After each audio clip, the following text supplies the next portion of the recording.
Hi అండి, programming channel టైటాన్కి మనం ఈరోజు మాట్లాడుకున్న టాపిక్ వచ్చి string indexing, string slicing and string length అలా చూసుకోవచ్చు. ఫస్ట్ మనం చూసుకునేది ఎస్ఐడ్ అండ్ కీవర్డ్లో మనం ఒక స్ట్రింగ్ని స్టోర్ చేసుకుంటాం. పైథాన్ ఇప్పుడు ఎస్ అనేది ఏమైంది, స్ట్రింగ్ కదా. ఎప్పుడైనా మనం స్ట్రింగ్ ఒక లెంత్ చూసుకోవాలంటే print of LEN len of S అంటే ఏమొచ్చింది, మన స్ట్రింగ్ లెంత్ చూసుకుంటున్నాం. ఎంత స్ట్రింగ్ లెంత్ 6 PY 1 2 3 4 5 6 అందుకు 10కి వచ్చిందంట.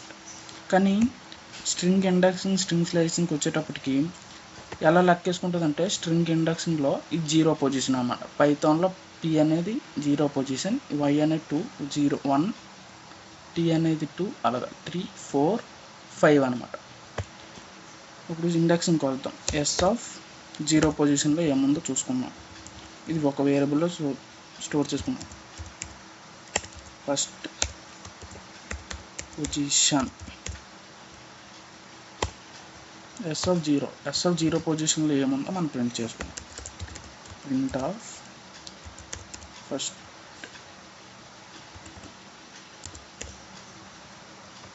పొజిషన్. ఇప్పుడు ఏమొచ్చింది, ఎస్ ఆఫ్ 0 అంటే 0 పొజిషన్లో ఏముంది, పి ఉందన్నమాట, ముందు చెప్పుకునేలాగే, అందుకు పి వచ్చింది. అదే ఇండెక్సింగ్కి వచ్చేటప్పటికి ఏంటంటే స్టార్ట్ ట్యాగ్, ఎండ్ ట్యాగ్ ఉంటుంది అన్నమాట. ఇండెక్సింగ్ అనే ఒక వేరియబుల్ పెట్టుకొని ఎస్ ఆఫ్ అంటే ఇండెక్సింగ్ చేస్తున్నాం. ఏంటి, 2 పొజిషన్స్ ఇవ్వాలి మనం. 0 అనేది స్టార్ట్ ఇండెక్స్, 3 అనేది ఎండ్ ఇండెక్స్ అనమాట.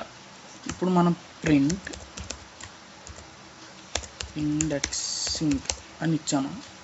ఇప్పుడు ఇండెక్సింగ్ చూడండి, 0 నుండి 3 పొజిషన్ వరకు ఏమున్నాయో అవి ప్రింట్ అవుతాయి. PYT ఇక్కడ ఏముంది, 0లో P ఉంది, 1లో Y ఉంది, 2లో T ఉందన్నమాట. ఇప్పుడు మనం ఎండ్ ఇండెక్స్లో 3 ఉంది కదా, 3 వరకు ప్రింట్ అవుతుంది అనుకోకూడదు. 3కి ముందు ఏముంది, 2 కదా పొజిషన్, ఆ 2 వరకు అవుతుంది. టీ పొజిషన్ ఏంటి, T. ఇదనమాట మనం ఈరోజు నేర్చుకున్న టాపిక్ ఏంటి, లెంత్, తర్వాత ఇండెక్సింగ్, తర్వాత స్లైసింగ్. ఇవన్నమాట ఈ 3 టాపిక్లు నేర్చుకున్నాం. ఈ వీడియో నచ్చితే సబ్స్క్రైబ్ చేసుకోండి. Thank you.